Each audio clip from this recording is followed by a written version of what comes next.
قل هل يستوي الذين يعلمون والذين لا يعلمون إنما يتذكر أولو الألباب.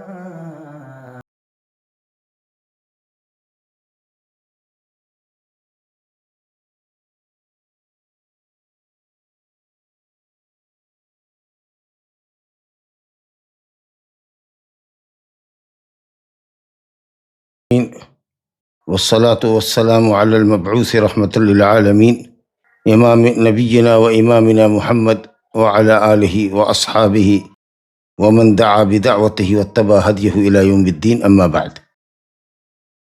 فمنزلته أي منزلة علم الأسماء والصفات، منزلة توحيد الأسماء والصفات في الدين عالية وأهميته عظيمة، ولا يمكن أن أحدا يعبد الله على الوجه الأكمل حتى يكون على علم بأسماء الله تعالى وصفاته ليعبده على بصيرة. قال الله تعالى: ولله الأسماء الحسنى فادعوه بها، وهذا يشمل دعاء المسألة ودعاء العبادة. القواعد المثلیٰ فی صفات اللہ تعالی و اسماء الحسنى کا ایک درس جو مؤلف علامہ ابن عثیمین رحمہ اللہ کے مقدمے پر مشتمل تھا، ہم نے پڑھا تھا، اور مقدمہ کے آخری حصے پر آ کر ہم رک گئے تھے۔ میں نے 2 سطر پہلے سے شروع کیا ہے۔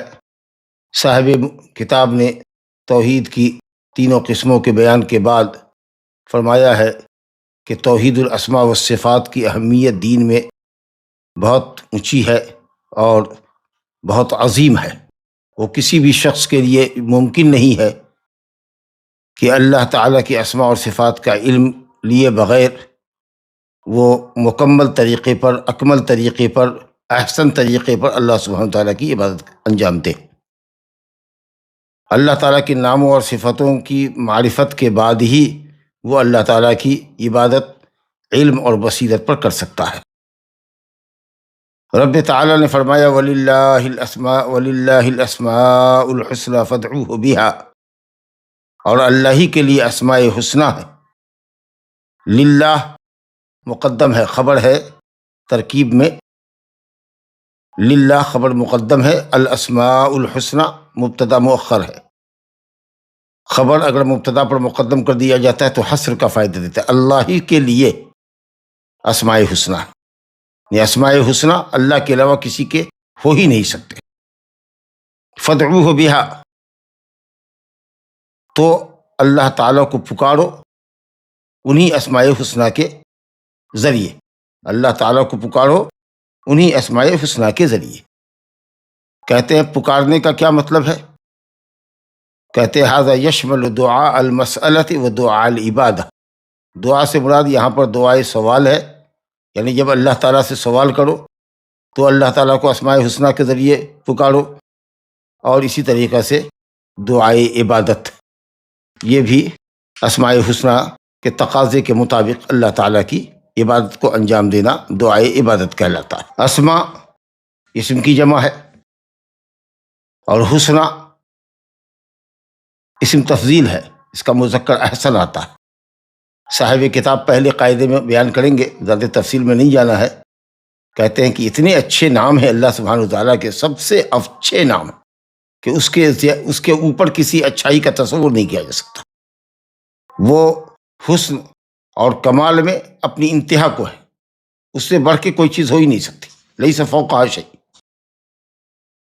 دوسرے کے نام حسنہ بھی ہو سکتے ہیں، غیر حسنہ بھی ہو سکتے ہیں، یا بعض نام ایسے ہوتے ہیں جو صرف نام ہی ہوتے ہیں، اس کا کوئی معنی نہیں ہوتا۔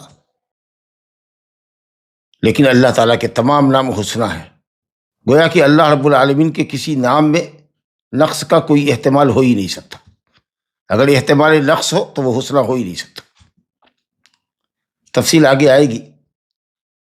کہتے ہیں کہ یہاں جو ہے فادعوہ بہا، اسماء حسنہ کے ذریعے اللہ کو پکارو، یہ دعائے سوال اور دعائے عبادت دونوں کو شامل ہے۔ دعائے سوال کیا ہے کہ آدمی اپنی دعا سے پہلے اللہ تعالیٰ کے نام کو، یا دعا کے بعد اللہ تعالیٰ کے نام کو بطور وسیلہ پیش کرے۔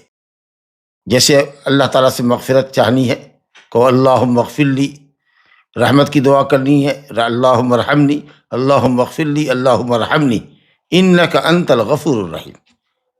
یہ جو الغفور الرحیم آپ نے استعمال کیا وہ دعا کی مناسبت سے آپ نے استعمال کیا، یہ اسماء الحسنی بطور وسیلہ کے استعمال ہوا۔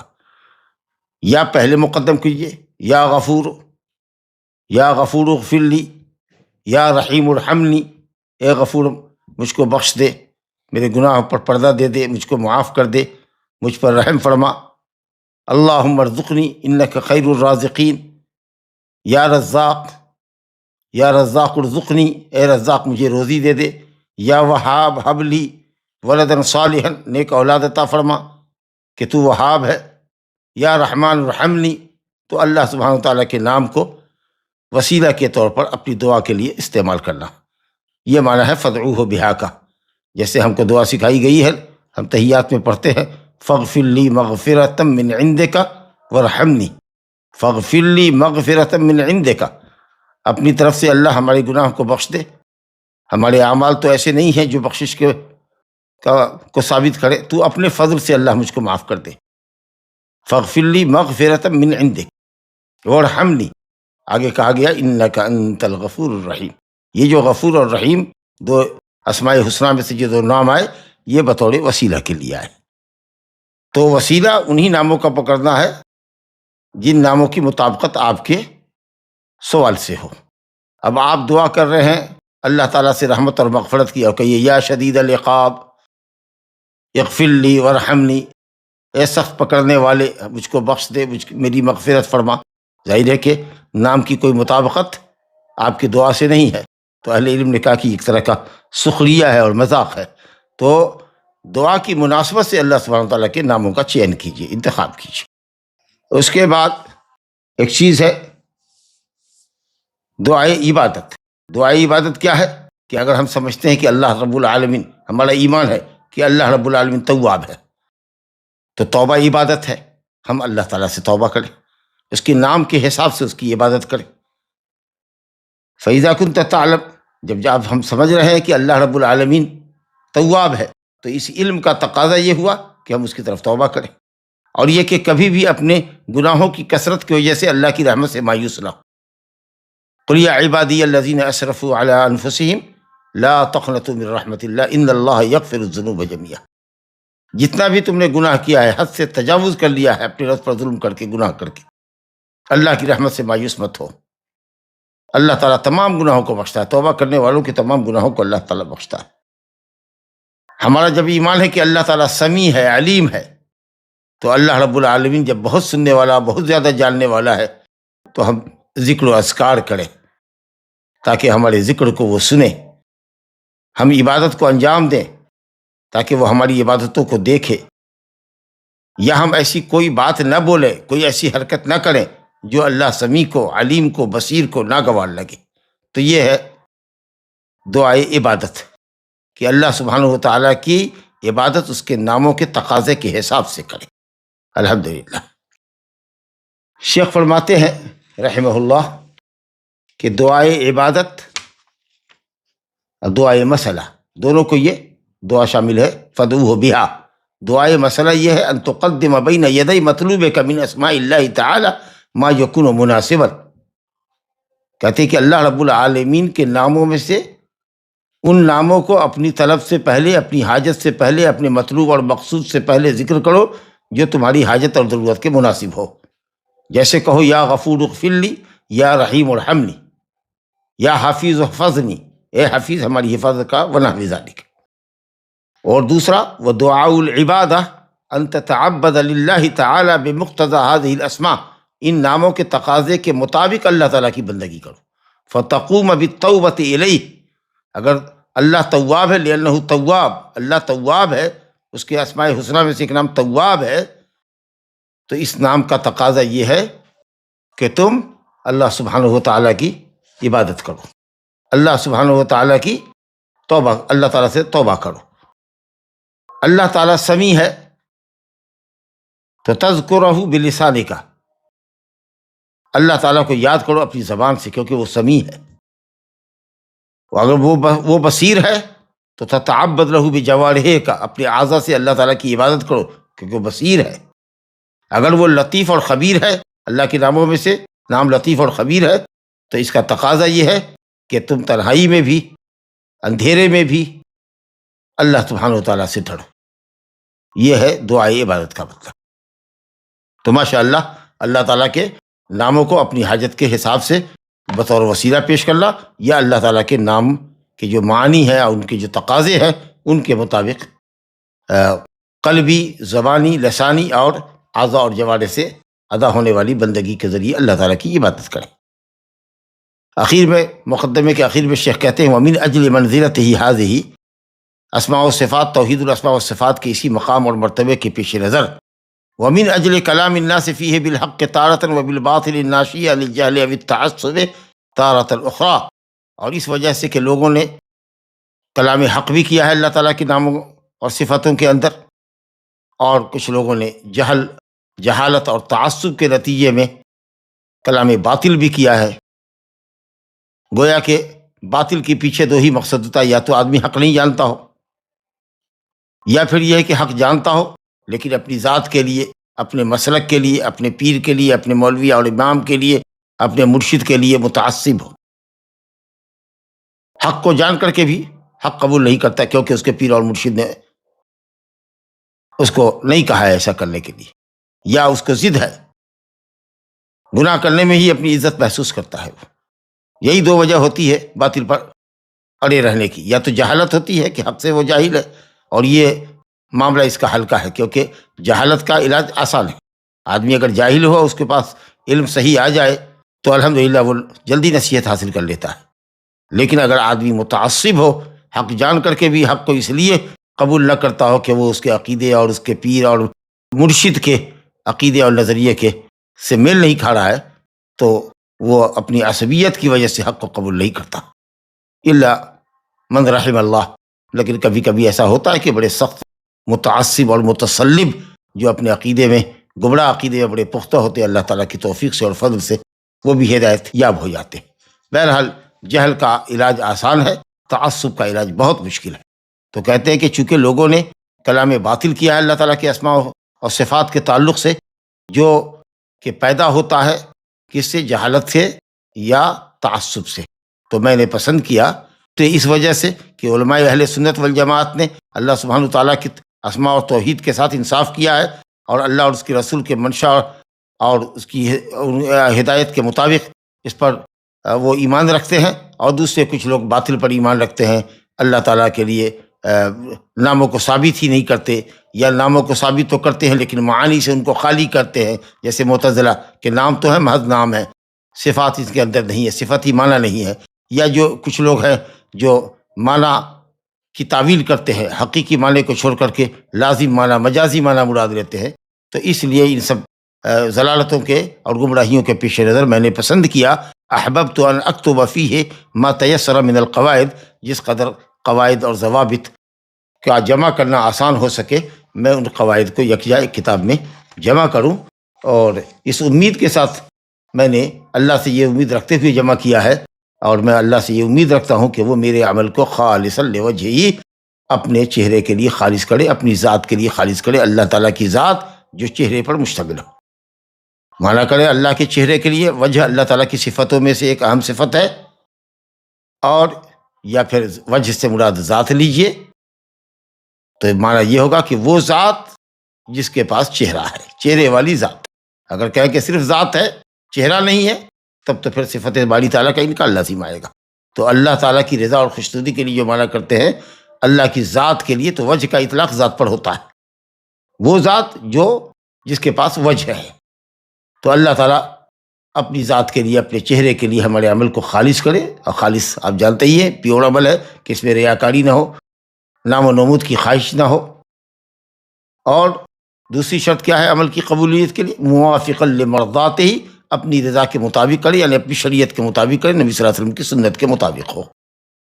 تو اخلاص اور متابعت، بندگی خالص اخلاص پر مبنی ہو اور شریعت کے مطابق ہو، یہ عمل کی قبولیت کے لیے ضروری ہے۔ تو میں اللہ تعالیٰ سے امید رکھتا ہوں کہ وہ میرے عمل کو خالص کرے، اپنی مرضی کے، اپنی شریعت کے مطابق کرے، اور اپنے بندوں کے لیے نفع بخش بنائے، آمین۔ وہ فرماتے ہیں وَسَمَّيْتُهُ الْقَوَاعِدَ الْمُثْلَى فِي صِفَاتِ اللَّهِ تَعَالَى وَأَسْمَائِهِ الْحُسْنَى، اور میں نے اس رسالے کا نام رکھا ہے القواعد المثلی۔ امثل اسم تفضیل ہے، اس سے مؤنث ہے، انتہائی عمدہ، انتہائی بہتر قاعدے اللہ تعالیٰ کی صفات اور اس کے اسماء حسنہ کے تعلق سے۔ صفات کو مقدم کیا ہے، اسماء کو بعد میں لایا ہے، حالانکہ صفات تو اسماء کے تابع ہوتا ہے، صفات بعد میں آتا ہے، اسماء پہلے ہوتا ہے، نام ہوگا اس کے بعد اس میں صفتی معنی ہوگا، لیکن وزن کو موافق کرنے کے لیے القواعد المثلی فی صفات اللہ تعالیٰ و اسماء الحسنى، مثلی حسنى ایک ہی وزن پر آیا۔ اگر کہہ دیتے القواعد المثلی فی اسماء اللہ تعالیٰ و صفاتہ یا فی اسماء اللہ الحسنى و صفاتہ تعالیٰ تو وزن مثلی اور حسنى نہیں ہوتا۔ جیسے قرآن مجید میں بھی دیکھیے نا کس طریقے سے وقف آیا ہے جی، حضرت طٰہٰ میں اللہ تعالیٰ کا آمنا برب ہارون و موسیٰ، حالانکہ موسیٰ علیہ السلام مقدم ہے اور ان کی نبوت اور ان کی رسالت بہت اونچی ہے، لیکن نام ان کا موسیٰ کا بعد میں آیا ہے، آمنا برب ہارون و موسیٰ، کیونکہ اولی النہیٰ اولی التقیٰ سب الف مقصورہ کے ساتھ ہے، یا پر کھڑا الف زبر ہے یا کھڑی زبر ہے، تو اسی طریقے سے موسیٰ بعد میں لائے۔ تو بہرحال تجانس الوقف کے لیے کہ وزن برابر ہو جائے، یہ نام کا حسن ہوتا ہے جی، جیسے منحۃ العلام شرح بلیغ المرام، علام مرام، تو اس طرح سے وزن علماء اپنی کتابوں کا رکھتے ہیں، خوبصورت نام رکھتے ہیں، اسی لیے صفات کو مقدم کیا تاکہ وزن اور وقف برابر رہے۔ القواعد المثلی فی صفات اللہ تعالی و اسمائہ الحسنى، اللہ کی صفات اور اس کے اسماء حسنہ کے متعلق انتہائی بہترین قواعد پر یہ کتاب مشتمل ہے، میں نے اس کا یہی نام رکھا ہے، اور اسی جملے کے اوپر مؤلف کا مقدمہ ختم ہوتا ہے، وللہ الحمد۔ اب یہاں اصل چیز کے اندر، یہاں سے جو اصل کتاب شروع ہوتی ہے قواعد کی، اسماء اللہ تعالیٰ کے تعلق سے جو قواعد ہیں ان کا ذکر چلتا ہے، ہیڈنگ لگائی ہے، شاہ سرخی ہے قواعد فی اسماء اللہ تعالیٰ۔ کہتے ہیں القاعدۃ الاولی، پہلا قاعدہ، اسماء اللہ تعالیٰ کلھا حسنى، الحمدللہ، کہتے ہیں کہ اللہ تعالیٰ کے تمام نام حسنى ہیں۔ حسنى کا مطلب ابھی آپ کے سامنے ذکر کیا گیا کہ احسن سے حسنى ہے، احسن مذکر ہے اور حسنى مؤنث ہے، احسن کا ہے تو مذکر کے لیے، اور حسنى چونکہ اسماء اسم کی جمع ہے، مؤنث ہے، اسی لیے اس کے حساب سے موصوف صفت الحسنى لایا گیا۔ حسنى یعنی بالغۃ فی الحسن غایتہ، اچھائی میں، حسن میں اللہ تعالیٰ کے نام اپنی انتہا کو پہنچے ہوئے۔ کوئی کہہ سکتا ہے کہ اللہ کے نام اور اس کے معنی کیا حسن، کسی کی تو کوئی انتہا نہیں ہے، مطلب کہنے کا یہ ہے کہ کامل انتہا کو ہے کہ اس کے اوپر کوئی غایت ہے ہی نہیں، کوئی مقام ہے ہی نہیں، اس قدر بلند ہے کہ اس کے اوپر کسی چیز کا ہونا تصور ہی نہیں کیا جا سکتا، اتنے اچھے ہے کہ اس سے اچھے ہونے کا کوئی تصور ہی نہیں کیا جا سکتا۔ بالغۃ فی الحسن غایتہ، نام حسن کے اندر اپنی انتہا کو پہنچے ہوئے، اپنے کمال کو پہنچے ہوئے، اس سے بڑھ کر کے یا اس سے اوپر کسی اچھائی کا تصور نہیں کیا جا سکتا۔ اللہ تعالیٰ کے ایسے نام ہیں کل کے کل حسنى ہیں، یعنی انتہائی اچھے ہیں کہ اس سے زیادہ اچھے ہونے کا کوئی تصور ہی نہیں کیا جا سکتا، جیسا کہ اللہ رب العالمین نے فرمایا وَلِلَّهِ الْأَسْمَاءُ الْحُسْنَى، اللہ ہی کے لیے اسماء حسنى، اور یہ لفظ قرآن مجید میں سورہ اعراف کے اندر ہے، آیت نمبر 180 کے اندر، اور اسی طریقے سے سورہ آل عمران کے اندر آیت نمبر 2 ہے، اللہ لا الہ الا ہو لہ الاسماء الحسنى، اور اسی طریقے سے سورہ حشر کی آخری آیت میں یسبح لہ ما فی السماوات سے پہلے لہ الاسماء الحسنى، اللہ تعالیٰ کے کچھ ناموں کا ذکر کرنے کے بعد کہا گیا لہ الاسماء الحسنى یسبح لہ ما فی السماوات والارض وهو العزیز الحکیم۔ اور یہ جگہ اللہ تعالیٰ نے اور سورہ اسراء میں کہا ہے قل ادعوا اللہ او ادعوا الرحمن ایما تدعوا فلہ الاسماء الحسنى۔ تو گویا کہ کئی مقام پر آیا ہے اللہ تعالیٰ کے نام حسنى ہے، اور آپ نے سمجھا کہ اللہ تعالیٰ کے نام اور اس کی صفتوں کے حسن کی کوئی انتہا نہیں ہے، مطلب یہ ہے کہ آخری جو حد ہو سکتی ہے کمال کی اور حسن کی، اس آخری حد پر ہے کہ اس سے اوپر لیسا لہا غایہ، یا لیس فوقہا غایہ، غایتہ لیست فوقہا غایہ، اس انتہا پر ہے اچھائی اور حسن کے اس مقام پر ہے اللہ تعالیٰ کے نام کا حسن کہ اس کے اوپر کسی حسن کا اور کسی اچھائی کا اور کسی کمال کا تصور نہیں کیا جا سکتا۔ مولوی فرماتے ہیں یہ کیوں ہے، کیوں یہ حسنہ ہے؟ اللہ تعالیٰ کے نام سب سے اچھے یا کمال درجے کے، کہ اس کے اوپر کوئی کمال نہیں، اس کے اوپر کوئی غایت نہیں، کوئی انتہا نہیں۔ کیوں ہے؟ کیا خوبی ہے ان ناموں میں؟ لأنها متضمنة لصفات كاملة لا نقص فيها بوجه من الوجوه لا احتمالا ولا تقدیرا۔ کہتے ہیں کہ کیونکہ یہ تمام نام اللہ تعالیٰ کی صفات کاملہ کو شامل ہے، یعنی اللہ تعالیٰ کی صفت کمال پر دلالت کرتے ہیں۔ لا نقص فیہا بوجہ من الوجوہ، کسی بھی پہلو سے اس میں کوئی نقص ہے ہی نہیں۔ تمام اسماء کامل درجے کی، اعلیٰ ترین درجے کے کمال پر اور حسن پر دلالت کرتے ہیں۔ ذرہ برابر بھی نقص کا کوئی تصور نہیں کیا جا سکتا، لا احتمالا ولا تقدیرا، نہ ہی لفظ کے اندر کوئی احتمال ہے نقص کا۔ ایسے ایسے الفاظ اللہ رب العالمین کے ناموں کے لیے ہیں، یا اللہ تعالیٰ کے ناموں میں جو الفاظ ہیں وہ اتنے اچھے ہیں کہ ان الفاظ کے اندر بھی کسی نقص کا کوئی شائبہ نہیں۔ ولا تقدیراً، اور معنوی اعتبار سے ذہنی طور پر بھی آدمی اپنا سر کھپا لے اللہ رب العالمین کے ناموں کی اچھائی کے تعلق سے، اس کے دل میں کوئی شک پیدا نہیں ہوگا، یعنی وہ تصور بھی نہیں کر سکتا ہے کسی نقص کا۔ اتنے اچھے معنی ہیں کہ وہ تصور بھی نہیں کر سکتا جی، وہ ذہن میں یہ بات اس کے آ نہیں سکتی۔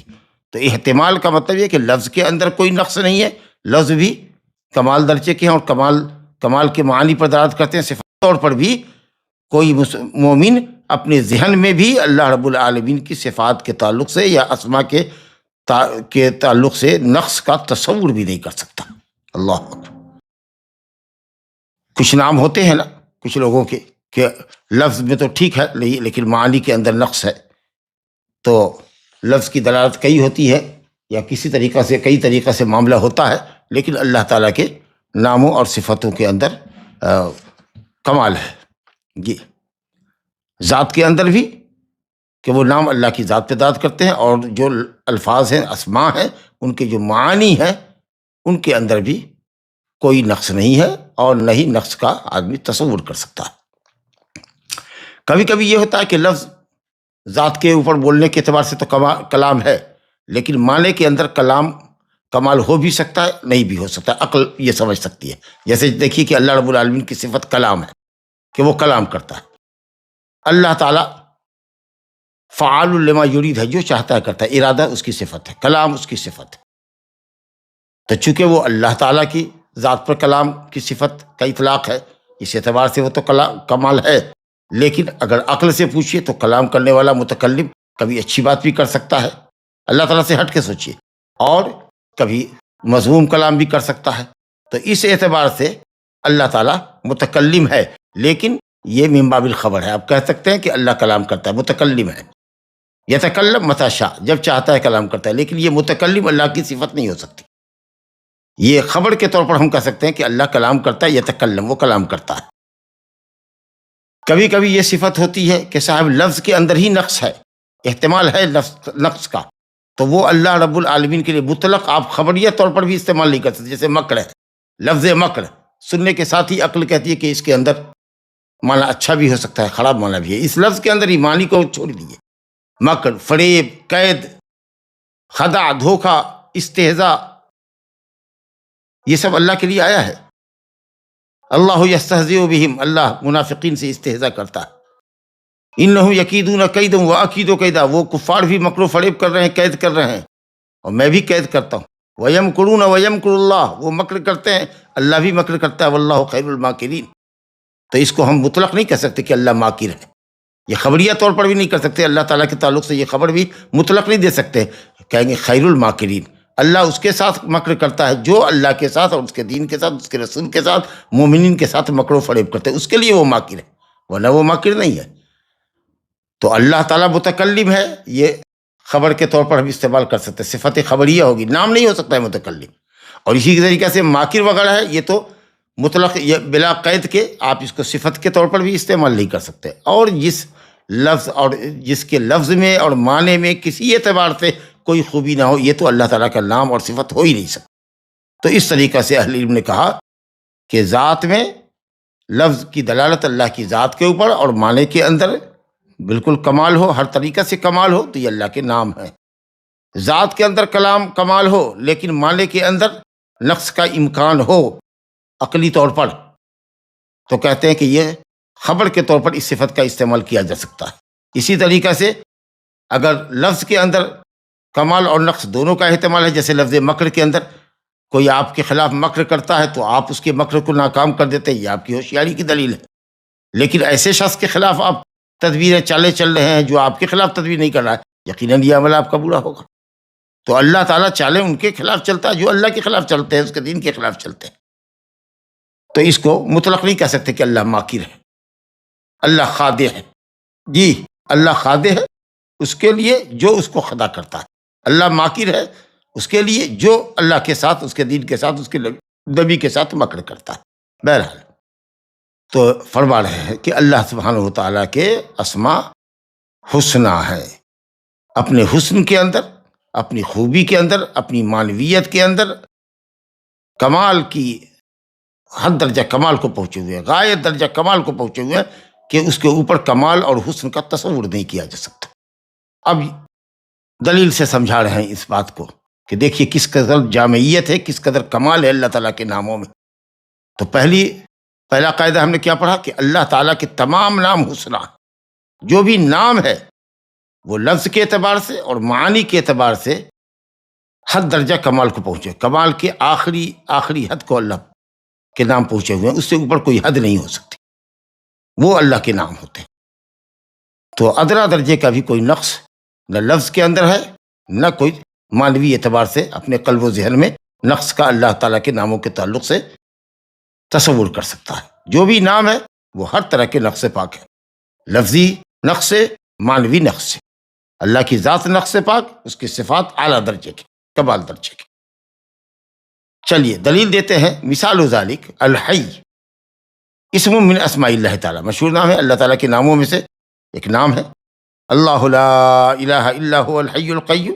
جی اسی طریقہ سے اللہ لا الہ الا هو الحی القیوم سورہ آل عمران میں، اور آیت الکرسی میں، اسی طریقہ سے سورہ طٰہٰ کے اندر وعنت الوجوہ للحی القیوم.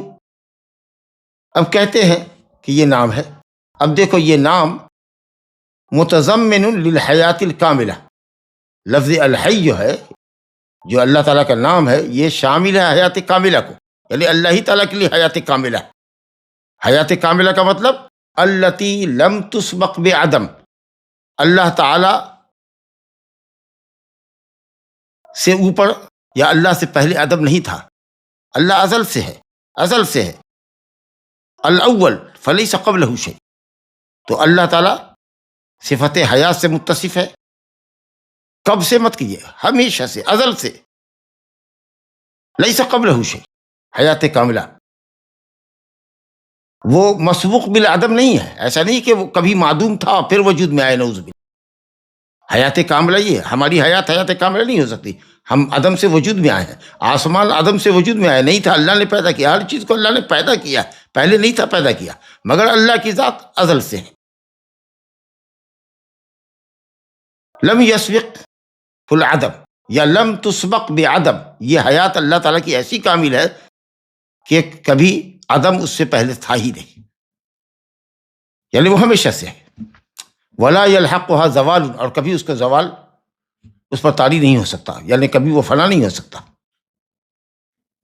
الآخر هو الاول والآخر، الاول فلیس قبلہ شیء والآخر لیس بعدہ شیء. تو گویا اللہ تعالیٰ ازلی ہے اور ابدی ہے، ہمیشہ سے ہمیشہ رہے گا. یہ حیات کاملہ ہے. الحی کا معنی، الحی کا لفظ اس معنی کو شامل ہے. اب بتائیے یہ صفت جس کمال درجے کی صفت کو شامل ہے، جو کمال درجے کا معنی دیتا ہے، ظاہر ہے کہ یہ کسی آدمی کے حیات میں نہیں ہو سکتا. ہم بھی ہم بھی صفت حیات سے متصف ہیں، آپ بھی صفت حیات سے متصف ہے، جانور بھی صفت حیات سے متصف ہے، انبیاء بھی حیات میں سے تھے، ملائکہ کی بھی حیات ہے، لیکن یہ سب عدم سے وجود میں آئے ہیں، اور پھر سب کو فنا کے گھاٹ اترتا بھی، انبیاء بھی چلے گئے، اولیاء بھی چلے گئے، ہم آپ بھی جا رہے ہیں، اور بھی اولیاء جاتے رہیں گے۔ اولیاء چلے گئے کا مطلب ایسا نہیں سمجھیے گا کہ اولیاء کا زمانہ ختم ہو گیا، الا ان اولیاء اللہ لا خوف علیہم ولا هم يحزنون الذین آمنوا وکانوا یتقون، جو مومن متقی ہے اپنے ایمان اور تقوی کے حساب سے وہ اتنا بڑا اللہ کا ولی ہے۔ تو بہرحال اس لفظ میں بھی لوگ شوشے نکالتے ہیں، اس لیے یہ وضاحت ہوئی کہ سبقت لسانی سے یہ نہ سمجھا جائے کہ درجہ ولایت ختم ہو گیا ہے، اب کوئی ولی نہیں ہوگا، نعوذ باللہ۔ تو بہرحال اور فرشتے کو بھی زوال ہے، سب کو موت آنی ہے۔ تو کہا گیا کہ حیات کاملہ کو، لفظ الحی، اس میں الحی حیات کاملہ کو شامل ہے، جس سے پہلے کبھی عدم نہ ہوا ہو اور جس کو کبھی زوال نہ لگے، الحیات۔ اور اسی طریقے سے یہ لفظ اس میں الحی جو ہے وہ الحیات المستلزمہ لکمال الصفات، کمال صفتوں کو بھی شامل ہے۔ مستلزم یعنی مستلزم استلزام کہتے ہیں یا لزوم کہتے ہیں، دلالت التزامی، دلالت التزامی اس کو کہتے ہیں کہ یہ لفظ ایسے معانی پر دلالت کرتے ہیں کہ لفظ تو دلالت نہیں کرتا لیکن اس لفظ کے لیے وہ سب بھی ضروری ہے۔ جیسے ایک کامل الحیات کے لیے ضروری ہے کہ وہ صاحب علم ہو، اس کا علم کامل ہو، وسیع تر ہو، اس سے بڑھ کے کسی کے پاس علم نہ ہو، وسعت نہ ہو، اس کی قدرت کی کوئی انتہا نہ ہو، وہ حد درجہ سننے والا ہو، حد درجہ دیکھنے والا ہو۔ یہ سب حیات کاملہ کے لیے ضروری صفات ہے۔ تو کلمہ الحیات یا الحی جو اللہ تعالیٰ کا ایک پاکیزہ نام ہے، یہ حیات پر دلالت کرتا ہے۔ اس کا حقیقی معنی کیا ہے کہ اللہ تعالیٰ صفت حیات سے متصف ہے، اللہ کے لیے صفت حیات ثابت ہوئی اور اللہ تعالیٰ صفت حیات سے متصف ہے۔ جو لفظ کا حقیقی معنی ہو، اگر یہ معنی آپ ثابت کرتے تو اس کو کہتے ہیں دلالت مطابقت۔ اچھا، کسی ایک چیز پر ذات پہ دلالت کرے یا صفت پر دلالت کرے، اس بات سے کلمہ الحی حیات کی صفت پر دلالت کرتا ہے، اگر کہیں حیات پہ دلالت کرتا ہے یا کہیں کہ اللہ کی ذات پر دلالت کرتا ہے تو یہ ہوا دلالت تضمنی، کسی ایک معنی کو شامل ہو، اس کو یا اس کو شامل ہو، حیات کو تو تضمن ہے، اللہ کی ذات جو صفت حیات سے متصف ہے تضمن ہے۔ تو کہتے ہیں کہ الحی حیات کاملہ کو شامل ہے، کہ اللہ تعالیٰ کے لیے حیات کاملہ ہے۔ اللہ تعالیٰ حی تو ہے ہی، اس کی ذات ہی ہے، معنوی اعتبار سے حیات کاملہ ہے، ایسی حیات جس سے پہلے عدم نہ ہو، جس کے بعد زوال نہ ہو، جس کو کبھی زوال نہ ہو، جس کو کبھی عدم سے واسطہ نہ پڑا ہو، جس سے پہلے کبھی عدم نہ ہوا ہو، جو مسبوق بالعدم نہ ہو، عدم پہلے اور وہ بعد میں، یہ ذات ہے۔ نیز یہ الحی ان صفات کو بھی شامل ہے جس پر لفظ الحی تو دلالت نہیں کرتے ہیں، لیکن وہ صفات ایک حیات کاملہ والے کے لیے ضروری ہے، اور وہ ہے کہتے ہیں الحیات المستلزمہ لکمال الصفات، اللہ تعالیٰ کے کمال صفات کو ثابت کرتی ہے، یا یہ حیات لازم ہے کمال صفات کو، جیسے علم، قدرت، سمع، بصر وغیرہ۔ جی، تو جیسے علم ہے، علم اللہ رب العالمین کا علم، اللہ اکبر، اس کی کوئی انتہا نہیں۔ العلیم اللہ کا نام ہے، العلیم، الخبیر۔ جی، علم کس کو کہتے ہیں؟ علم کسی بھی شے کو اس کی حقیقت پر یقینی طور پر جاننا، یقینی طور پر جاننا، اور پھر واقع ہو کسی چیز کو حقیقت کے حساب سے جاننا، جس چیز کی جو حقیقت ہے بالکل یقین کے ساتھ اس کو جاننا، اس کا نام ہوتا ہے علم۔ ادراک الشیء علی ما هو علیہ، جس چیز کی جیسی حقیقت ہے اس کو اس طریقے سے جاننا۔ مثال کے طور پر جنگ بدر کے تعلق سے اگر کسی کو کہیے کہ کب ہوئی، کہے مجھے نہیں معلوم، تو کہتے ہیں کہ یہ جہل بسیط ہے۔ اگر کوئی کہ میں جانتا ہوں جنگ بدر کب ہوئی، بھائی کب ہوئی؟ 3 ہجری کو، ماہ شوال میں، جاننے کا دعویٰ کر رہا ہے اور خلاف واقع علم ہے، صحیح علم نہیں ہے اس کے پاس، تو یہ ہوا جہل مرکب۔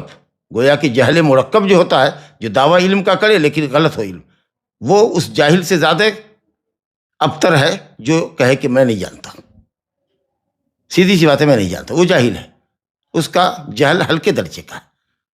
آپ نے جاننے کا دعویٰ کیا اور جان رہے ہیں غلط، یہ جہل مرکب ہے۔ ایک شخص کہے کہ 2 ہجری میں ہوا رمضان میں یا 3 شوال میں ہوا، نہیں معلوم، تو یہ شک ہے۔ اگر برابر سے قائم ہے 2-3 کا نظریہ قائم ہے تو، لیکن کہ نہیں، غالب گمان ہے میرا کہ 2 ہجری رمضان میں ہوا، تو اس کو کہیں گے ظن غالب۔ اور جو مرجوح ہوگا، 3 والا جو قول کمزور ہے اس کے دماغ میں، اس کو کہتے ہیں وہم۔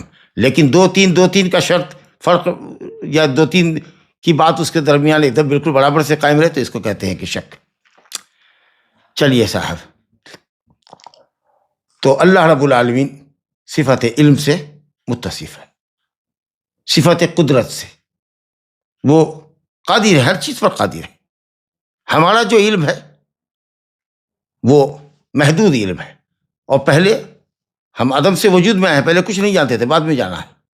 تو اس طریقے سے کامل الحیات کے لیے ضروری ہے کہ اللہ تعالیٰ واسع العلم ہو، عظیم القدرت ہو، عظیم السمع والبصر ہو، انتہائی باریک دیکھتا ہو، ہر چیز کو سنتا ہو، ہر چیز کو دیکھتا ہو۔ یہ سب صفات حیات کاملہ کے لیے ضروری ہے، اس کے بغیر، ان صفات کے بغیر حیات کاملہ نہیں ہو سکتی۔ تو یہ دلالت التزامی ہوئی۔ دوسری مثال دے رہے ہیں، العلیم، یہ بھی اللہ سبحانہ تعالیٰ کے ناموں میں سے ایک نام ہے، جی ایک نام ہے، اللہ تعالیٰ کے ناموں میں سے ایک نام ہے، مشہور نام ہے، نبانی العلیم الخبیر۔ اللہ تعالیٰ کا علم کامل علم ہے، وہ کبھی جاہل نہیں تھا، لم یسبق الجہل، وہ مسبوق بالجہل نہیں ہے کہ جہل پہلے تھا بعد میں اس کو علم آیا۔ یہ تو ہمارے لیے ہے کہ ہم بعد میں ہوئے، تو جب ہوئے، پیدا ہوئے تو کچھ نہیں جانتے تھے۔ واللہ اخرجکم من بطون امہاتکم لا تعلمون شیئا، جب ماں کے پیٹ سے پیدا ہوئے کچھ نہیں جانتے تھے، بعد میں تمہارے پاس علم آیا ہے۔ اللہ رب العالمین ازل سے ہے اور تبھی سے اس کا علم ہے، ایسا کبھی نہیں رہا کہ جہل مقدم ہو اللہ کی ذات پر، لا حول ولا قوت ولا یلحقہ نسیان، اور کبھی وہ بھول بھی نہیں سکتا۔ علم کا یہ مطلب ہے، متضمن للعلم الکامل۔ کہتے ہیں شیخ کہ علیم اللہ تعالیٰ کے ناموں میں سے ایک نام ہے۔ دیکھو اب اس کے اندر حسن کتنا اچھا ہے، کمال درجے کا علم ہے، کامل درجے کے علم کو یہ شامل ہے۔ الذی لم یسبق بجہل، کہ وہ مسبوق بالجہل نہیں ہے، وہ علم جس سے پہلے کبھی جہالت نہ ہو، ہمیشہ سے عالم رہا ہو، ولا یلحقہ نسیان، اور کبھی نسیان، بھول چوک اس پر طاری نہیں ہو سکتی ہو۔ اپنا حال ہم لوگوں کو دیکھیے، ہم لوگ پیدا ہوئے تو کچھ نہیں جانتے تھے، بعد میں رفتے رفتے جیسے عمر بڑھی، آنکھ نے دیکھنا شروع کیا، کان نے سننا شروع کیا، قلب و دماغ نے سوچنا شروع کیا، نہیں جانتے تھے، اب جاننے لگے، اور اس کے بعد پھر ہم جو کچھ جانتے ہیں اس کو بھولتے بھی رہتے ہیں۔ انسان کی فطرت ہے کہ وہ بھولتا ہے، لیکن اللہ رب العالمین کی صفت کیا ہے؟ علمھا عند ربی فی کتاب، قال اللہ تعالیٰ، اللہ تعالیٰ فرماتا ہے علمھا عند ربی فی کتاب۔ قوم فرعون نے اور فرعونیوں نے یہ پوچھا کہ فما بال، قال فما بال القرون الاولیٰ، گزشتہ قوموں کا کیا حال ہوا موسیٰ بتاؤ؟ تو کہا علمھا عند ربی، قال علمھا عند ربی، ان قوموں کا علم ہمارے رب کے پاس ہے، فی کتاب، کتاب میں لوح محفوظ میں سب لکھا ہوا ہے۔ یہ جو ریکارڈ اللہ نے بنائے ہیں ان قوموں کے، ان کے اعمال کے، وہ سب لکھے ہوئے ہیں۔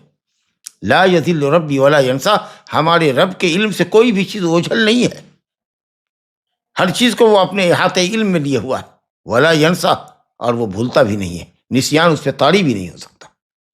اللہ رب العالمین کا علم واسع ہے، محیط ہے بکل شیء، ہر چیز کو اپنے احاطے میں لیا ہوا ہے، جملتاً و تفصیلاً، ہر مخلوق کو مجموعی اعتبار سے بھی جانتا ہے، اور تفصیل، ہر مخلوق کی تفصیل جانتا ہے۔ ہمارا علم کتنا محدود ہے، ہم اپنے متعلق نہیں جانتے، ہم یہ جانتے کہ 2 ہاتھ ہے، 2 آنکھ ہے، لیکن اس کے اندر پورا سسٹم کیا ہے، کتنی شریان ہے، کتنی رگیں ہیں، کتنے پٹھے ہیں، کیا کچھ ہے، نہیں جانتے۔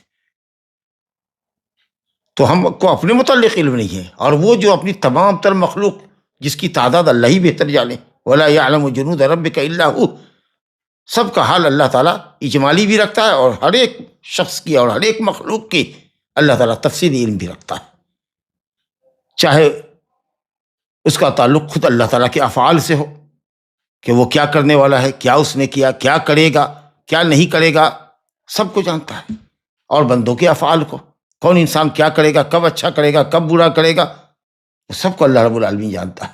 تو گویا کہ یہ اللہ تعالیٰ کا جو علم ہے وہ اس قدر واسع ہے، وسیع ہے، محیط ہے بکل شیء جملۃ و تفصیلا، جی اجمالی اور تفصیلی طور پر۔ اللہ اپنے افعال کے متعلق بھی جانتا ہے، اور اب بندوں کے افعال کے تعلق سے بھی جانتا ہے، جملۃ و تفصیلا۔ الا یعلم من خلق وهو اللطیف الخبیر، کیا وہی نہیں جانے گا جس نے انسان کو پیدا کیا، اپنی مخلوق کو پیدا کیا؟ اب دیکھیے اس کے اوپر دلیل لا رہے ہیں، زبردست آیت ہے سورہ انعام کی 59 نمبر کی آیت ہے، وعنده مفاتح الغیب لا يعلمها الا هو، اللہ ہی کے پاس غیب کے مفاتح خزانے ہیں، غیب کے خزانے ہیں، یا مفاتح الغیب خمس، حدیث میں آیا ہے 5 ہیں غیب کی بڑی بڑی چیزیں، ان اللہ عنده علم الساعة وینزل الغیث، بارش کا علم، بارش برسائے گا، ویعلم ما فی الارحام، ماں کے رحموں میں کیا ہے وہ اللہ جانتا ہے، یا ماؤں کے رحموں میں کیا ہے جی، وماذا تکسب غدا وما تدری نفس بأی ارض تموت، ان اللہ عنده علم الساعة وینزل الغیث ویعلم ما فی الارحام، اور وما تدری نفس ماذا تکسب غدا وما تدری نفس بأی ارض تموت، کس زمین میں وہ مرے گا، کیا کمائے گا، یہ ساری جو غیب کی اہم امور ہیں یہ ہیں مراد مفاتح الغیب سے، جیسا کہ حدیث میں آیا ہے، یا مفاتح، مفتح کی جمع ہے، مفتح کہتے ہیں خزانے کو، غیب کے خزانے اللہ کے پاس ہیں، یا کچھ لوگوں نے کہا کہ مفاتح، مفاتیح کے معنی میں مفتاح کی جمع ہے، چابی، غیب کی چابیاں، یعنی غیب کے تمام امور اللہ ہی جانتا ہے۔ حضرت عائشہ رضی اللہ عنہ نے کہا کہ اگر کوئی یہ کہتا ہے یا یہ سمجھتا ہے یا یہ گمان کرتا ہے کہ کل کیا رونما ہونے والا ہے، نبی صلی اللہ علیہ وسلم اس کو آج جان رہے ہیں، فقد اعظم اللہ الفریہ، تو اس نے اللہ رب العالمین کے اوپر بہت زبردست الزام لگایا۔ اللہ تعالیٰ کہتا ہے قل لا يعلم من في السماوات والارض، قل لا يعلم من في السماوات والارض الغیب الا اللہ، کہہ دیجئے کہ زمین اور آسمان میں اللہ کے سوا غیب کوئی نہیں جانتا، وعنده مفاتح الغیب لا يعلمها الا هو، اگر کوئی غیب دانی کا دعویٰ کرتا ہے وہ تکذیب کرتا ہے اللہ کے کلام کی، اور وہ کفری عقیدہ رکھتا ہے، کہتا ہے اللہ تعالیٰ کہ دیکھو اس کا علم کیسا ہے، وَيَعْلَمُ مَا فِي الْبَرِّ وَالْبَحْرِ، خشکی میں کیا ہے اور سمندر میں کیا ہے، اللہ اکبر، کتنی بڑی دنیا ہے، اور خشکی میں کیا ہے، کیا کون مخلوق کہاں ہے، اور سمندر میں کتنی مخلوق کون کہاں اور کس حال میں ہے، اللہ تعالیٰ خشکی اور طریق سب کا علم رکھتا ہے۔ وَمَا تَسْقَطُ مِن وَرَقَةٍ إِلَّا يَعْلَمُهَا، اور کوئی ایک پتا کہیں نہیں گرتا مگر وہ جان رہا ہے، اور کتنی کروٹ لے کر جی چت پٹ ہو کر کے پتا درخت سے گرتا ہے، اور کہاں کہاں وہ ہوا کے دوش پر لہرا کر کے کہاں جاتا ہے، سب کو رب العالمین جانتا ہے۔ ولا حبۃ فی ظلمات الارض ولا رطب ولا یابس الا فی کتاب مبین، اور کوئی بھی ایک دانہ، حبہ لکڑا ہے، فی ظلمات الارض، زمین کی تاریکیوں میں، سمندر کے اندر تاریکی ہے، زمین کے اندر میں کسان جوتتا ہے، اوپر سے مٹی ڈال دیتا ہے، تاریکی میں چھپ جاتا ہے، اور اس کے علاوہ بھی بہت ساری تاریکیاں ہیں۔ زمین کی تاریکیوں میں کسی دانے کو چھپا دو، سمندر کے اندر ڈال دو، کسی پتھر کے نیچے دبا دو، اس کو پیس کر کے اس کو ہوا کے دوش پہ لہرا دو، اور کوئی رطب اور یابس نہیں ہے، کوئی تر اور خشک چیز نہیں ہے، مگر سب کو اللہ جانتا ہے، اور اس نے کتاب مبین کے اندر یعنی لوح محفوظ کے اندر لکھ رکھا ہے۔ تو یہ ہے اللہ رب العالمین کے علم کی حقیقت کہ صاحب اس کا علم بڑا وسیع ہے اور ہر چیز کو شامل ہے۔ جہالت نے کبھی اللہ کے علم پر سبقت نہیں کی، وہ ہمیشہ سے عالم ہے، ازل سے ابد تک علم ہے اس کا، اور وہ کبھی نہیں بھولتا۔ لا یضل ربی ولا ینسا، کوئی چیز اس کی نگاہ سے اوجھل نہیں، کوئی چیز اس کے علم سے باہر نہیں، اور نسیان اس پہ طاری نہیں ہوتا، جیسا کہ آپ نے اس آیت کریمہ کے حوالے سے ملاحظہ کیا۔ اسی طریقہ سے اللہ نے فرمایا وَمَا مِن دَابَّةٍ فِي الْأَرْضِ إِلَّا عَلَى اللَّهِ رِزْقُهَا، اللہ تعالیٰ کی قدرت اور اس کے علم کے اوپر دلیل لا رہے ہیں۔ وَمَا مِن دَابَّةٍ فِي الْأَرْضِ، زمین میں نہیں ہے کوئی مخلوق چلنے والی، رینگنے والی، چاہے 2 پیر والے ہوں، 4 پیر والے ہوں، یا اور زیادہ پاؤں والے ہوں، کم پاؤں والے ہوں، یا پیٹ کے بل گھسٹنے والے ہوں، چھوٹی سے چھوٹی، بڑی سے بڑی مخلوق، سب کی روزی اللہ کے اوپر ہے، سب کی معیشت اللہ کی عطا کردہ روزی پر ٹکی ہوئی ہے۔ إِلَّا عَلَى اللَّهِ رِزْقُهَا وَيَعْلَمُ مُسْتَقَرَّهَا وَمُسْتَوْدَعَهَا، اللہ تعالیٰ تمام دابہ کی جو زمین کے اوپر ہے، خشکی میں ہے یا تری میں ہے، اللہ رب العالمین سب کے مستقر کو، سب کے دائمی ٹھکانے کو، اور مستودع عارضی زندگی جو ہمارے پاس، جیسے ہماری زندگی ودیعت ہے، امانت کچھ دن کے لیے ہے، تو مستودع سے مراد حیات، اور مستقر سے مراد مرنے کے بعد کی زندگی، سب کو اللہ چاہتا ہے۔ کل فی کتاب مبین، سب کتاب مبین میں لکھا ہوا ہے، یعنی لوح محفوظ کے اندر۔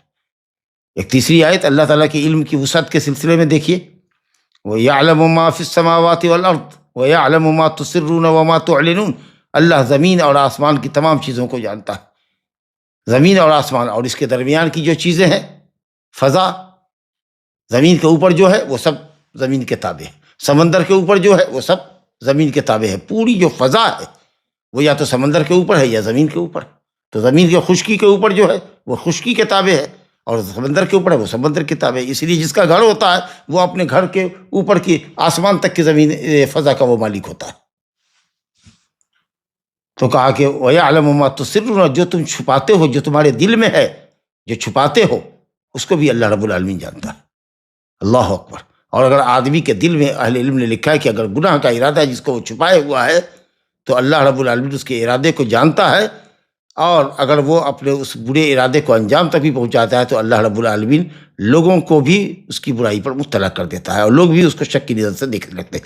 وہی شیطان جو انسان کو برائی پر آمادہ کرتا ہے، دوسروں کے دلوں میں بھی یہ بات ڈالتا ہے کہ یہ آدمی برا ہے، اور اس کا وقار، اس کی عزت لوگوں کی نگاہ میں گرنے لگتی ہے، اور کبھی تو ریڈ ہینڈ پکڑا جاتا ہے، نعوذ باللہ من ذالک۔ تو اللہ تعالیٰ پوشیدہ باتوں کو بھی جانتا ہے اور تمہاری علانیہ باتوں کو بھی جانتا ہے، واللہ علیم بذات الصدور، اور اللہ تعالیٰ سینوں کے چھپے ہوئے راز کو جانتا ہے۔ دوسرے کے سینے میں کیا ہے کوئی نہیں جانتا، مگر اللہ تعالیٰ ہر انسان کے اور ہر مخلوق کی جو بات ہے سب کو وہ جانتا ہے۔ تو یہ دو مثال ہوئی، الحی کی اور العلیم کی، دو نام ہوئے اللہ تعالیٰ کے۔ حیات کاملہ، ازل سے ابد تک، جی ازل سے ابد تک، نہ جس کو عدم نے چھوا نہ جس کو زوال کبھی چھوئے گا۔ علم، قدرت، سمع، بصر اور دوسری تمام صفاتوں سے متصف ہے۔ رحمان، علیم، جس کا علم واسع ہو، محیط ہو، کائنات کے ذرے ذرے کو اللہ کا علم محیط ہو، کبھی اس کو عدم سے واسطہ نہ پڑا ہو، جہالت سے واسطہ نہ پڑا ہو، اور کبھی وہ بھولتا نہ ہو۔ یہ آپ نے دو معنی سمجھا۔ ومثال ثالث، اور تیسری مثال دے رہے ہیں، الرحمن اسم من اسماء اللہ تعالی، یہ اللہ تعالیٰ کے ناموں میں سے ایک نام ہے، بلکہ ایسا نام ہے جو اللہ کے علاوہ کسی پر بولا نہیں جا سکتا۔ اور اگر کوئی کہے کہ مجھے رحمان کہو، جیسے کہ مسیلمہ کذاب رحمان الیمامہ کہلاتا تھا، کس قدر ذلت کی موت وہ مرا، مدعی نبوت کذاب۔ تو اس لیے جس کا نام ہو عبد الرحمن، اس کو عبد الرحمن کہہ کے پھلائی۔ اور کبھی بھی کسی شخص کو اگر رحمان آپ کہتے ہیں تو غلط کہتے ہیں، اور اس کو منع کرنا چاہیے کہ مجھے رحمان نہ کرو۔ تو جس طریقے سے لفظ اللہ کی دلالت مخلوق پہ نہیں ہو سکتی، اسی طریقے سے رحمان کی بھی نہیں ہو سکتی۔ اب یہ لفظ رحمان ہے، کہتے ہیں متضمن للرحمت الکاملہ، اس کا معنی کیا ہے؟ رحمان اللہ کی ذات ہے، اور معنی دیکھیے، متضمن اسی کو کہتے ہیں جو کسی ایک معنی پر دلالت کرے، ذات پہ بولے تو دلالت تضمنی، صفت پر دلالت کرے تو تضمنی۔ کہتے ہیں کہ معنی کے اعتبار سے یہ اللہ تعالیٰ کی رحمت کاملہ کو شامل ہے، ایسی کامل رحمت کہ اللہ سبحانہ و تعالیٰ کی رحمت سب چیز کو شامل ہے۔ وسعت رحمتی کل شیء، کوئی نہیں کہہ سکتا کہ وہ اللہ تعالیٰ کی رحمت سے مستغنی ہو سکتا۔ رحمت کاملہ کو شامل ہے جی، رحمت کاملہ کو۔ رحمان الف نون کے ساتھ، اس کے اندر ہوتا ہے وسعت کا معنی ہوتا ہے، اور اسی طریقے سے امتلا، جیسے کہتے ہیں سکران، نشہ ہے، بالکل آدمی نشہ ہے اور نشہ سے بھرا ہوا ہے۔ کہتے ہیں غضبان، ایسا آدمی جو غصے سے بالکل بھرا ہو، بہت زیادہ غصہ ہو اور غصے سے بھرا ہوا ہو۔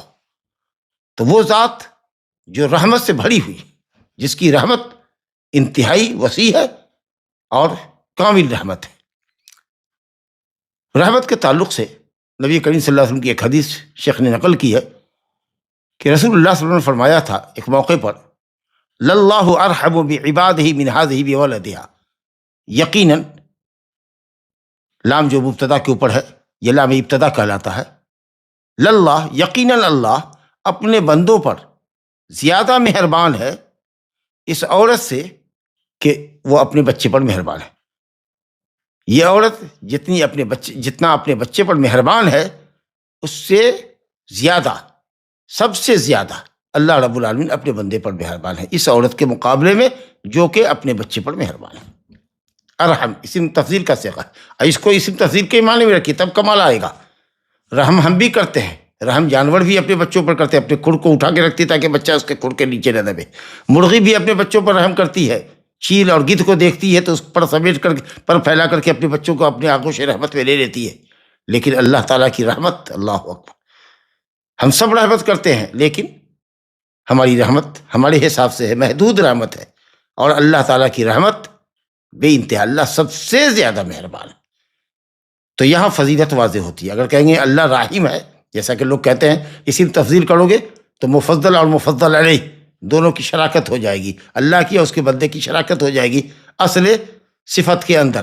کہا ٹھیک ہے، شراکت اصل صفت کے اندر ہے رحمت، لیکن جب وہ رحمت مطلق بولی جائے تب ہم بھی رحمت والے ہیں، آپ بھی رحمت والے ہیں، اللہ بھی رحمت والا ہے، جانور بھی اپنے بندے اپنے بچوں پر مہربان کرتے ہیں. لیکن جب ہم کہیں گے رحمت الوالدہ لولدہا، ماں کی رحمت، تب یہاں پر مشارکت اللہ سے نہیں ہوگی. جب کہیں گے رحمت اللہ، اللہ کی رحمت، تو وہ اپنے بندے کی رحمت میں مشارکت نہیں ہوگی، اس کی رحمت اس وقت سب سے زیادہ ہوگی. بہرحال کہتے ہیں اللہ سب سے زیادہ مہربان ہے، تب جا کے مانا ہوگا. اللہ اکبر کہتے ہیں سب سے بڑا ہے. اگر کہ اللہ کبیر ہے، بڑا ہے، تو مخلوق بھی بڑی ہے، پہاڑ بھی بہت بڑا ہے. کوئی کہہ سکتا ہے کہ پہاڑ کے برابر ہوگا، لیکن جب کہا اکبر تو ہوا کہ اکبر من کل شیء.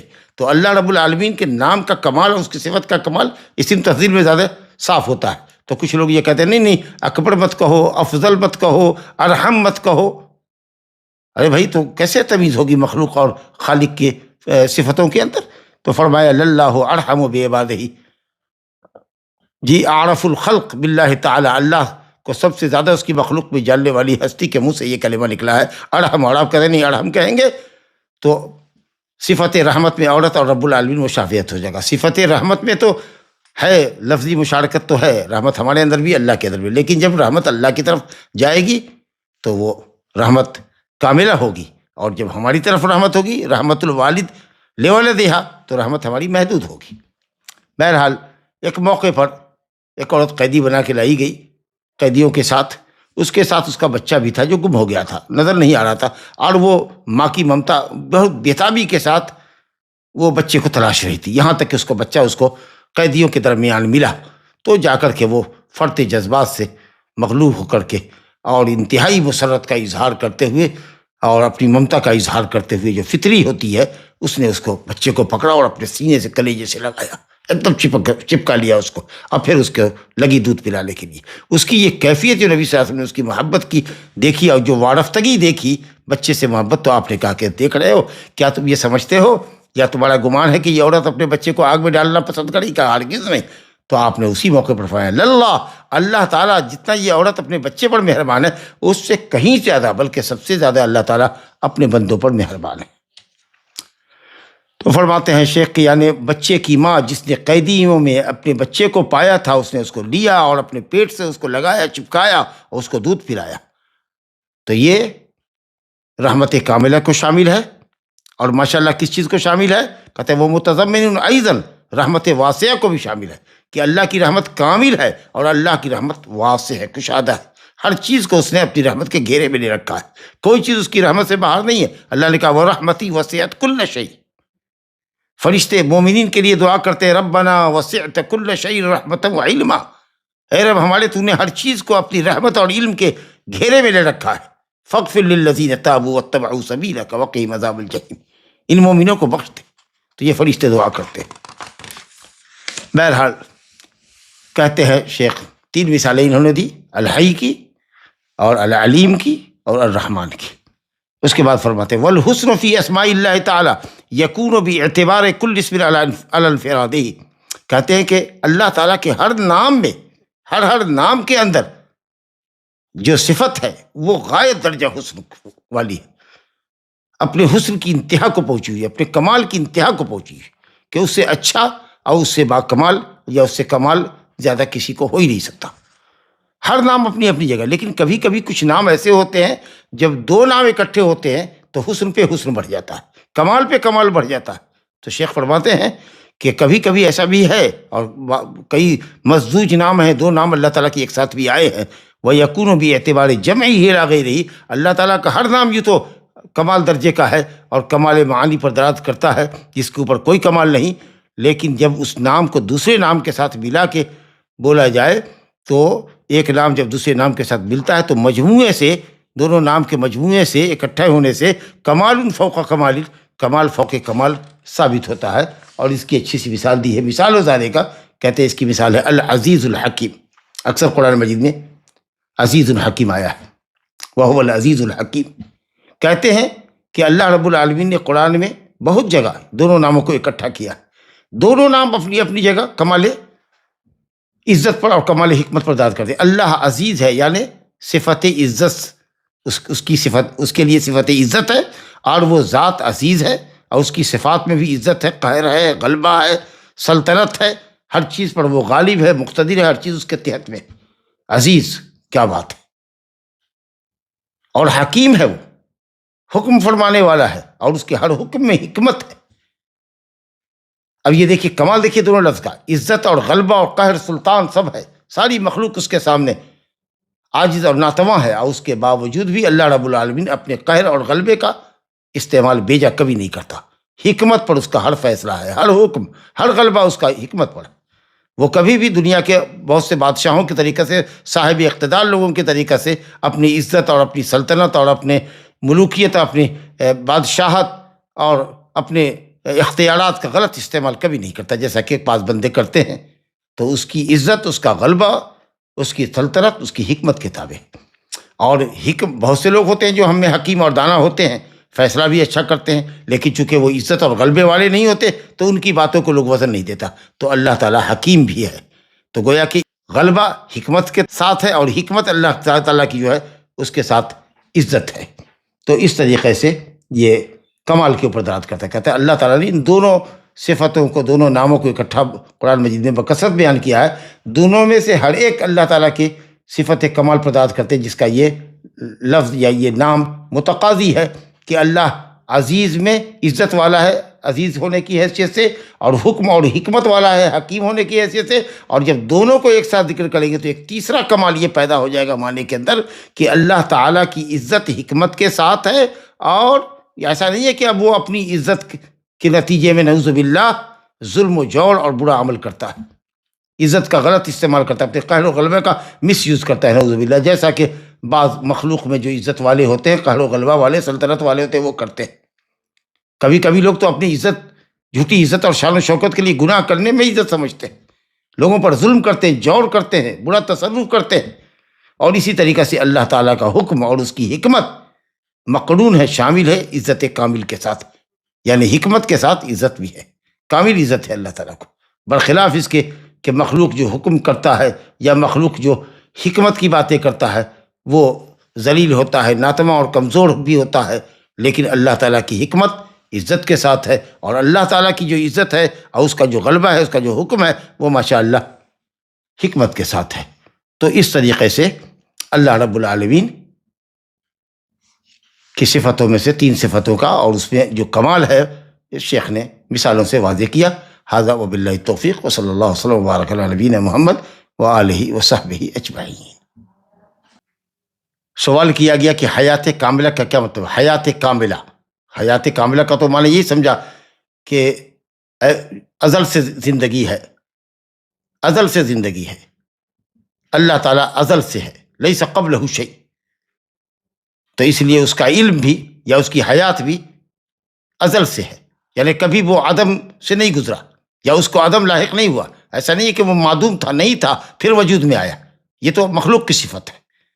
تو اللہ کے لیے حیات کاملہ کا مطلب یہ ہے کہ لم یسبق العدم، کبھی بھی وہ معدوم نہیں رہا، ہمیشہ موجود رہا، اور کبھی وہ فنا نہیں ہوگا، اس کو زوال نہیں ہوگا۔ جو اول اور آخر کا معنی ہم سمجھتے ہیں کہ الاول فلیس قبلہ شیء، اللہم انت الاول فلیس قبلک شیء، اللہ تو اول ہے، تجھ سے پہلے کوئی نہیں۔ تو اسی طریقے سے اس کی حیات ہے، کبھی بھی عدم سے نہیں گزرا وہ، یعنی وہ مسبوق بالعدم نہیں ہے۔ ایسا نہیں کہ اللہ تعالیٰ بعد میں وجود میں آیا اور پہلے وہ معدوم تھا، نعوذ باللہ۔ تو حیات کاملہ کا یہ مطلب ہے کہ لم یسبق العدم، اس سے پہلے عدم نہیں تھا، اور ایسا بھی نہیں کہ وہ ختم ہو جائے گا، زوال پذیر ہے وہ، نہیں، گویا کہ ازلی اور ابدی ہے۔ جی جی، سوال ہے شیخ کہ کیا اللہ سبحانہ و تعالی سارے صفات سے ایک ساتھ متصف ہے، جیسے رحمان ہے، رحیم ہے، پھر عذاب دینے والا ہے؟ جزاک اللہ خیرن۔ وہ سب تمام صفتیں ظاہر ہے کہ اس کی ذات کے ساتھ لگی ہوئی ہیں، کچھ ذاتیہ ہے، کچھ فعلیہ ہے. تو جب عذاب دیتا ہے تو اس اعتبار سے کہ یہ صفت فعلیہ کسی پر رحم کرتا ہے تو یہ صفت رحمت اس کا فعل ہے، لیکن وہ تو متصف ایٹ اے ٹائم تمام صفتوں سے ہے، اور اس کی ہر صفت اپنے کمال کے درجے میں، کہیں کوئی نقص نہیں ہے. لیکن جو رحمت کا مستحق ہوتا ہے اس کے ساتھ رحمت کرتا ہے. ایک ہی وقت میں دیکھتے ہیں کہ کوئی رحمت پاتا ہے، کہیں عزت پا رہا ہے، کہیں کوئی ذلیل ہو رہا ہے، کوئی برسر اقتدار ہو رہا ہے، اسی وقت میں کوئی ذلیل ہو رہا ہے. جی.